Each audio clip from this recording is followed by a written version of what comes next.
Good morning again. How's everyone feeling this morning? All right. My name is Alex, Zeester Alex Kapitan. I'm so excited to be here with you all. I had the true blessing and privilege of getting to do a workshop with some of you yesterday. It was so much fun. So if you weren't here, please chat with your friends who were and find out what it was all about, because we had a lot of fun. It was a really good time.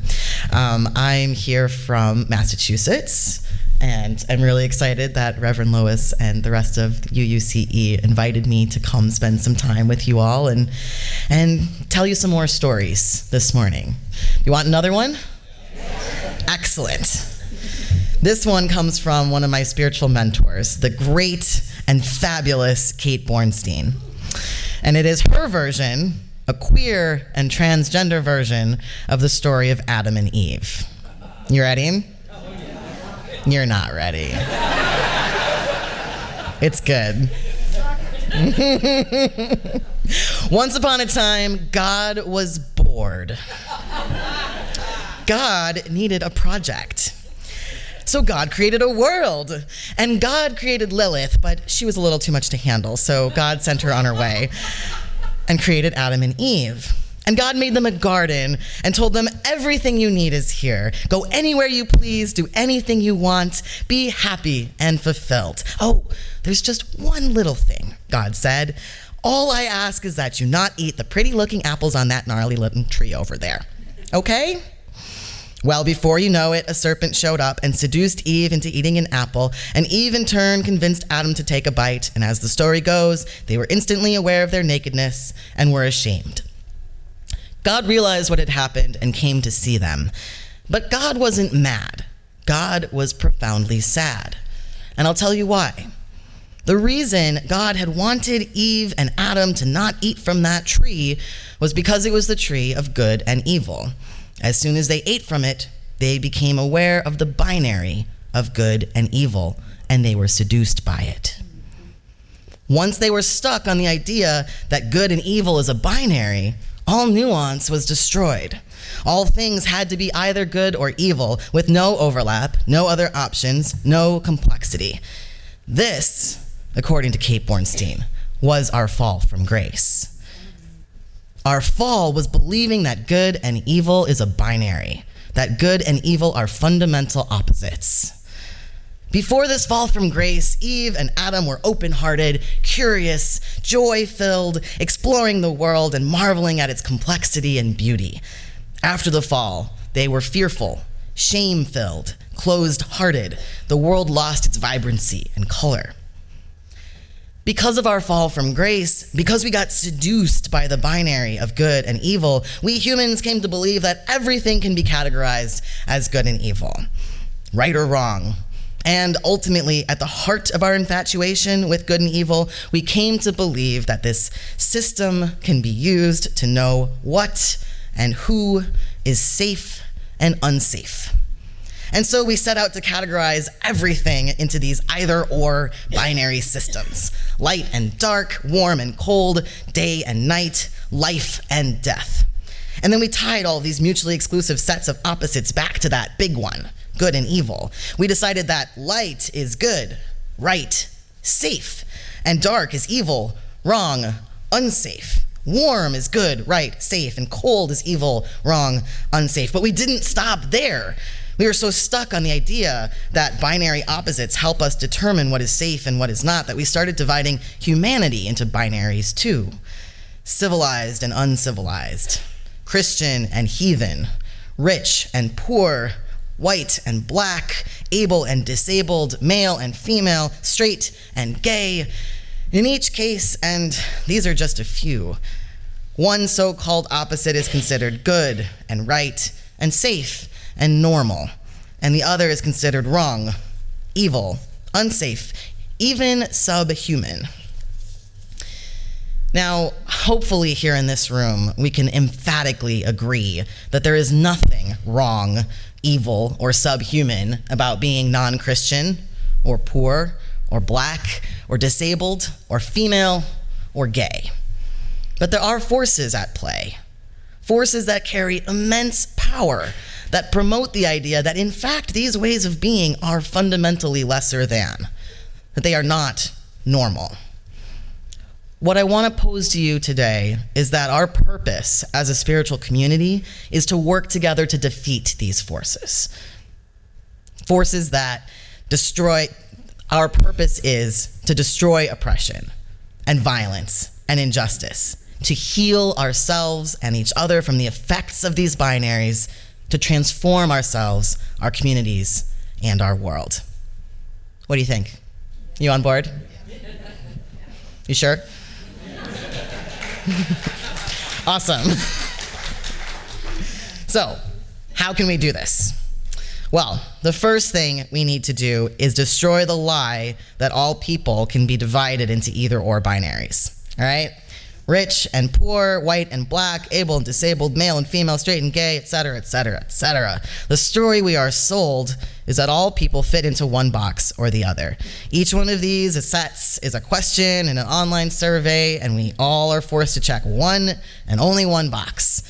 Whenever we meet a new person, we're trained to make a split-second decision about what they are: age, race, gender. We're stuck on the illusion that all people are one or the other, and that this information helps us make sense of the world and helps us stay safe. But spoiler alert, none of these binaries are true. Let's take black and white. That one's clearly untrue, right? Can all people be sorted into these two mutually exclusive boxes? It's not a trick question. Are all people either black or white? No, right. Black people exist and white people exist, but there are also people who are both black and white or neither black and white. There are multiracial people, Latinx people, Native peoples of all hues, Asian Americans, Arab Americans, and so many more. Plus, not all black people have the same experiences of blackness, and not all white people have the same experience of whiteness. Black isn't a singular way of being, and neither is white. So, black and white, or even person of color and white, is a false binary. Right? Make sense? Okay, so there's a lot more complexity within humanity than just white or black, able or disabled, rich or poor. Sure, but male and female, that one's solid, right? Everyone is either female or male. It's one of the foundational ways we make sense of our world. Actually, it's a lie. An enormous lie. And I'm not just talking about the fact that some people who are raised as boys identify as women, and some people who are raised as girls identify as men. Oh no. I'm talking about biology. The epic lie that all of creation comes down to two gendered factory settings. Here's what's true. Biological sex diversity is a simple fact of this world. Because of natural biological variation, as many as 1 in 100 human bodies differs from what's generally considered typical for females and males. 1 in 100. Even if we just look at what's considered the epitome of biological sex, our external genitalia, for about every 1 in 1,500 births, someone checks to see whether the baby is female or male and simply can't tell. To put this number in perspective, about 1 in 2,000 people in this country are members of a Unitarian Universalist congregation. That means that there are more people in this country who were born with ambiguous genitalia than there are members of UU congregations. Right? The gender binary of male and female is a lie. A big, huge lie. It is simply not true that all of humanity is either female or male. And that's just biological sex. The gender binary is so much bigger than that, right?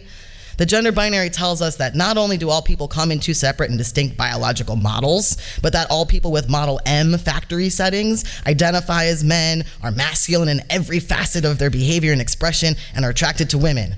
We are told that there is a universal experience of maleness. All of these people, the gender binary says, have short hair and are emotionally unexpressive and only care about sports and small engine repair. Thank you very much. Is this true? No. Who said yes? It's a lie. An enormous epic lie. There isn't a single and universal gendered experience of being a man. I'm not a woman or a man. I don't know if it has anything to do with my biology, but what I do know is that my authentic self, down to my toes and down to my soul, does not fit into this gender binary we've been taught and pressured to conform to. I'm a genderqueer, gender fluid, flamboyantly masculine and feminine all at one time, neither here nor there. Mary Martin is Peter Pan, bow tie flashing, motorcycle riding, roller derby playing, BOI boy. It's just who I am. Thank you.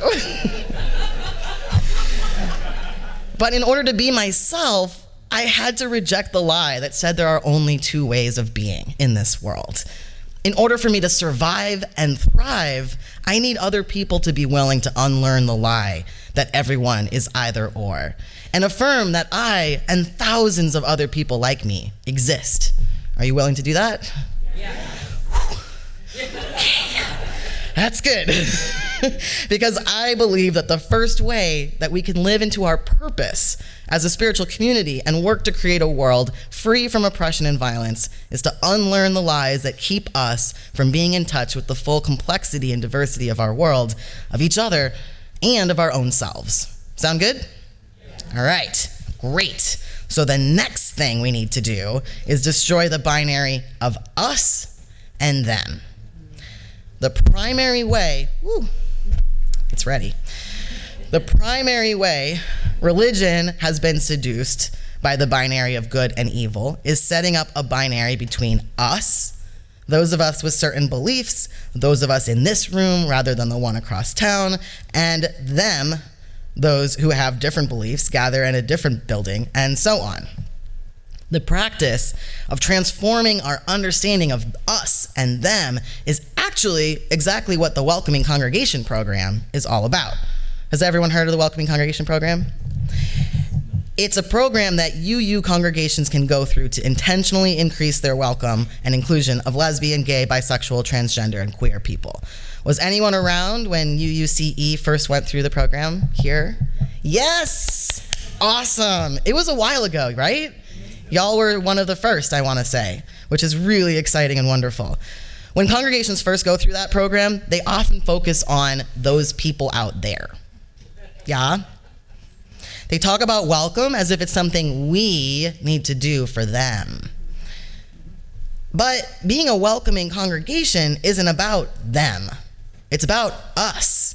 It's about what our definition of us is. And it's about what we're willing to do to transform that definition. This particular program was started in 1990 because of a shocking recognition that our denomination's vision and values around welcome were not being practiced when it came to lesbian, gay, and bisexual people. Attitudes, assumptions, and beliefs about LGBT people that were an ingrained part of our larger culture were being unconsciously perpetuated in our congregations. We didn't think that LGBT people were really a part of us. Non-straight people were them. We learned that real welcome takes hard work. It takes actively fighting the messages we are taught by our larger culture about what and who is normal and right and most valuable. And it also takes transforming the idea that we are straight, that straight is the default for our community. Back in the 80s, before the Welcoming Congregation program began, we thought of ourselves as one of the good religions. Yeah. We were one of the ones that didn't condemn gay people. After all, we'd been ordaining LGBT people for years and had passed a resolution supporting same-sex services of union. But as a collective whole, most UUs still had an expectation that their kids would grow up to be straight, that their minister would be straight. LGBT people weren't bad and wrong, but they were still them, not us, right? The transformation that we were invited into wasn't from gay people are bad to gay people are not bad. It was a transformation from gay people are them to gay people are us. It was from we welcome gay people to we are people of all sexual orientations. Do you feel the difference? At its best, being a welcoming congregation invites us to practice redefining our understanding of who we are, who we consider to be one of us. It offers us the chance to see this practice as part of our purpose as a spiritual community, growing our understanding of us wider and wider until eventually every living thing is us, and there's no longer any them. Can you imagine that? I want to get really real with you for a minute. Is that all right? Okay. I want to get really real with you about the fact that although the general perception of Unitarian Universalism is that we've successfully made the shift from gay people are them to gay people are us, this same transformation has not occurred when it comes to trans people. In January, Trust, which is our UU organization of trans religious professionals, published the results of a survey that showed that almost 3/4 of trans Unitarian Universalists do not feel as though their UU congregation is fully inclusive of them as trans people. 72% of trans UUs don't feel like they fully belong. And 42% reported regularly experiencing trans-related marginalization in UU spaces. These numbers are really personal to me because even though I was raised here in Unitarian Universalism, I have never found a congregational home. I have never found a UU congregation where I felt as though I and my chosen family were fully a part of the us. Why? Well, a big part of it is that trans people aren't just trans. Trans UUs are more likely than the average UU to be people of color, low income, disabled, younger, raised UU, and queer identified. And right now, all of those things make it harder to feel part of the us of Unitarian Universalism. Frankly, these numbers call into question the idea that our congregations are fully inclusive of all gay, lesbian, and bisexual people as well, right? In fact, most UU congregations tend to only consider certain LGBT people part of us. Often, it's those who are white, affluent, higher educated, able-bodied, monogamously partnered. The more ways we don't align with the norm, the harder it is to feel like we belong. Does that make sense? I'm sure there's a lot of folks in this room for whom this is also personal. We are not called to passively open our doors to a group that we think of as them. We are called to transform our understanding of us, to destroy the binary of us and them. Do you feel the difference? Do you want to be a place where me and my people are part of your definition of us? Are you sure? Thank goodness. Because it's my faith that Unitarian Universalism can get there, that the good people of this religion want to live into the promise of this faith that has kept me here so far. What I need you to understand is that in order for this sort of transformation to happen, we can't keep doing things the way we always have. Expanding our definition of us isn't just something that happens internally, individually, in our minds and hearts. It takes external change, communal change as well. How do we worship? Who is in leadership? How do we show up for each other? These are all things that might need to change. But here's the thing. I'm not inviting you to continue down this journey of transformation for nothing. This journey of breaking down the binaries of gay and straight, female and male, black and white, us and them, good and evil. It's a journey of healing, of resistance, of saying no to shame and saying yes to life. In all its beauty, messy, fabulous complexity. The temptation is to be seduced by the binary of good and evil and think that we are either good or bad, as people or as a church. It feels comfortable and safe to rest assured that we are the good ones, right? But that's not what it's about. We aren't called to feel comfortable and safe. We are called as a community to practice transformation. We are called to practice deepening our relationships with one another in ways that break down assumptions and build authentic care for each other. It's not about being good or bad, and it's definitely not about avoiding discomfort and shame. It's about practicing affirming the kaleidoscopic nature of humanity, practicing getting uncomfortable and feeling like it's safe to be uncomfortable, Practicing allowing ourselves to feel curious without feeling shame at the fact that we still have more to learn. We're never done learning. We're never done growing. We're never done practicing. That's why we're here. We are here to say there is more to life than good and bad, right and wrong.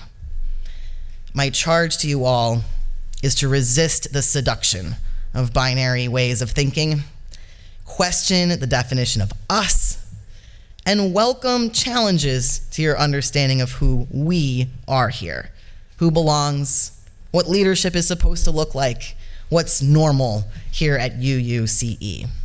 Can you do that? We are called, as Unitarian Universalists, to be more than simply friendly and good people. We are called to practice transformation and to take that practice out into the world.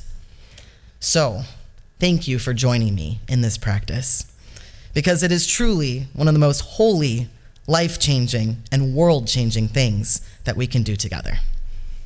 Amen, Ashe, Aho, and blessed be.